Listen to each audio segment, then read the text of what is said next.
골판지 상자를 만드는 작은 회사의 사장이 하나의 질문을 던집니다. 젊은 세대에게 진짜 미국 문화를 소개할 방법이 없을까? 1976년 도쿄 하라주쿠의 6평 남짓한 작은 공간. 골판지 제조업체 사장 시타라 에츠조가 전혀 다른 사업을 시작합니다. 아메리칸 라이프 셀렉트샵.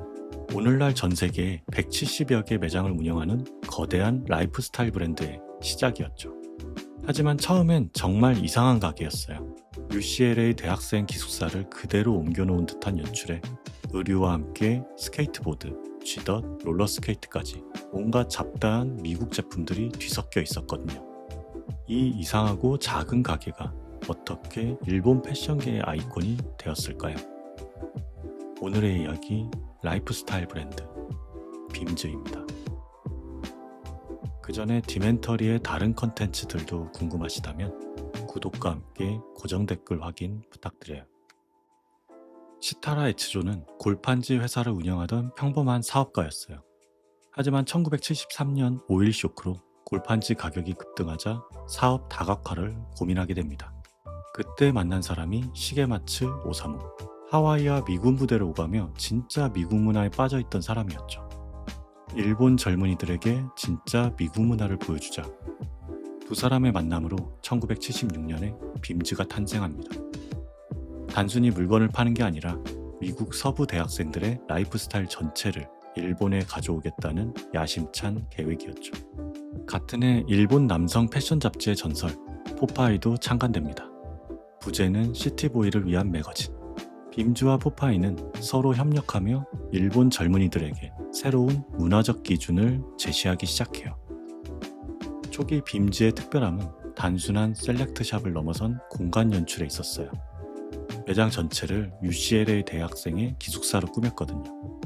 옷만 걸어놓는 게 아니라 침대, 책상, 심지어 공부하던 교과서까지 모든 것을 그대로 재현했어요. 사람들은 그곳에서 옷을 사는 게 아니라 캘리포니아 대학생의 삶을 체험했어요. 이건 혁신이었어요. 제품이 아니라 문화를 파는 거였죠. 물건이 떨어지면 시게마츠가 직접 미국으로 건너가 거대한 가방을 들고 돌아왔습니다. 그때만 해도 나이키 운동화조차 일본에서는 구할 수 없던 시절이었거든요. 사람들은 빔즈에서 단순히 쇼핑을 하는 게 아니라 아메리칸 라이프를 경험했어요. 사람들의 폭발적인 반응은 성공으로 이어졌죠. 1977년 시부야에 2호점을 열고 1978년에는 빔즈 F를 출시합니다. F는 퓨처의 약자, 캐주얼에 익숙해진 고객들에게 다음 단계의 스타일, 즉 트래디셔널 맨즈웨어를 제안하기 시작한 거죠. 1981년에는 인터내셔널 갤러리 빔즈를 만들어 유럽 디자이너 브랜드들을 들여왔고 1984년에는 여성 라인 레이 빔즈를 시작해요. 하지만 진짜 특별한 건 빔즈가 만든 구조였어요. 1990년대엔 레코드 레이블, 아트 갤러리, 카페까지 운영했고 지금은 무려 30개 이상의 서브 브랜드들을 가지고 있습니다. 골프웨어부터 키즈라인, 임산부 의류, 심지어 가구와 생활용품까지. 빔즈는 단순한 옷가게가 아니라 하나의 문화 생태계가 된 거죠. 그런데 1989년 빔즈에게 큰 위기가 찾아와요. 공동 창업자 시게마츠 오사무를 포함해 핵심 직원 30여 명이 한꺼번에 회사를 떠나 유나이티드 에로우즈를 창업한 거였죠. 패션 업계는 발칵 뒤집혔습니다. 빔즈는 끝났다고 모두가 생각했어요. 하지만 창업자의 아들 시타라 요가 1988년 회사를 물려받으면서 전혀 다른 전략을 펼칩니다. 더 넓은 연령층을 겨냥하고 더 다양한 서브 브랜드를 만들고 무엇보다 일본적인 것을 발굴하기 시작했죠. 1999년 출시된 빔즈 플러스가 그 대표적인 사례예요. 1940년대부터 60년대까지의 미국 황금시대 스타일을 일본스러운 장인 정신으로 재해석합니다. 위기가 빔즈를 더 강하게 만든 순간이었어요. 그리고 빔즈의 진짜 혁신은 콜라보레이션이었습니다. 하지만 단순한 협업이 아니었죠. 나이키, 챔피언, 아크테릭스부터 도라에몽, 심지어 지퍼라까지 빔즈는 예상할 수 없는 조합으로 매번 새로운 문화적 맥락을 만들어냈어요. 중요한 건 제품이 아니라 이야기였어요. 왜 이 브랜드와 만났는지, 어떤 새로운 의미를 창조할 수 있는지, 소피아 코폴라, 니고, 사카이의 치토세 아베까지 빼어난 크리에이터들과 함께 작업하면서 빔즈는 단순한 리테일러가 아니라 문화 큐레이터가 되었어요. 2017년에 출간된 아트북 빔즈 비욘드 도쿄에는 40년간의 모든 협업이 기록되어 있어요. 그 두께만 봐도 빔즈가 얼마나 많은 문화적 실험을 해왔는지 알 수 있죠. 2016년, 빔즈는 또 한 번 새로운 도전을 시작해요. 빔즈 재팬 프로젝트. 이번엔 미국 문화를 수입하는 게 아니라 일본의 것을 세계에 알리는 거였어요. 신주쿠에 6층짜리 복합 공간을 만들었는데 각 층마다 음식, 패션, 공예, 문화 등 일본의 다양한 매력을 전시해요. 지역 장인들과 협업해서 만든 제품부터 일본 47개 지역의 특산품까지 50년 가까이 외국 문화를 수입해온 빔즈가 이제는 일본 문화의 수출 창구가 된 거죠. 2024년부터는 미국에도 팝업 스토어를 열기 시작합니다.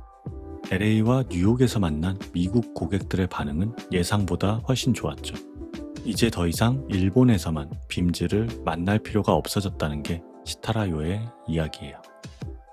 빔즈가 특별한 이유는 단순히 브랜드의 규모 때문이 아닙니다. 이 브랜드는 일본인들의 패션을 바라보는 방식 자체를 바꿨어요. 셀렉트샵이라는 개념을 일본에 정착시켰고 라이프스타일 브랜드라는 카테고리를 만들어냈어요. 더 중요한 건 빔즈가 보여준 큐레이션의 철학이에요. 단순히 좋은 제품을 고르는 게 아니라 그 제품이 담고 있는 문화적 맥락과 이야기를 함께 전달하는 것. 그래서 빔즈에서 물건을 사는 사람들은 제품 그 자체보다도 그 제품이 상징하는 라이프 스타일과 가치관의 매력을 느끼게 돼요.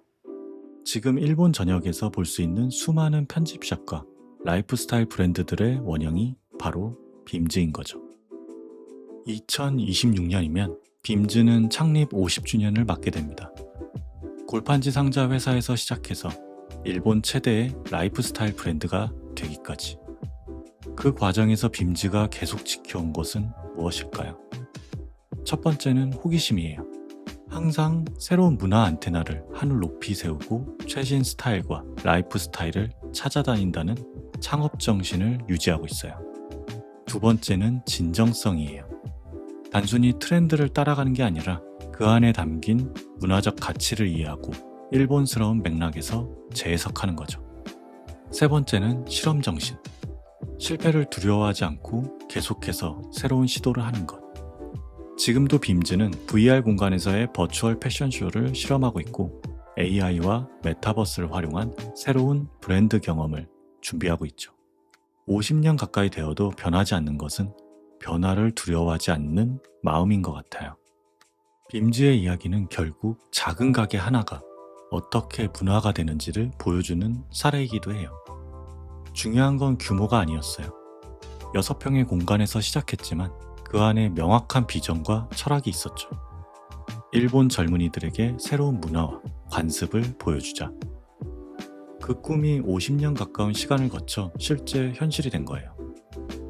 패션을 넘어 음악, 아트, 음식, 여행까지 빔즈가 제시한 라이프 스타일은 이제 일본 문화의 한 부분이 되었습니다.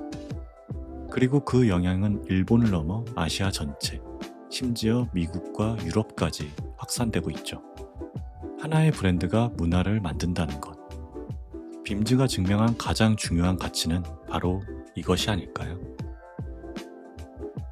오늘의 이야기, 빔즈였습니다. 디멘터리는 더 흥미로운 이야기로 다시 찾아오겠습니다. 감사합니다.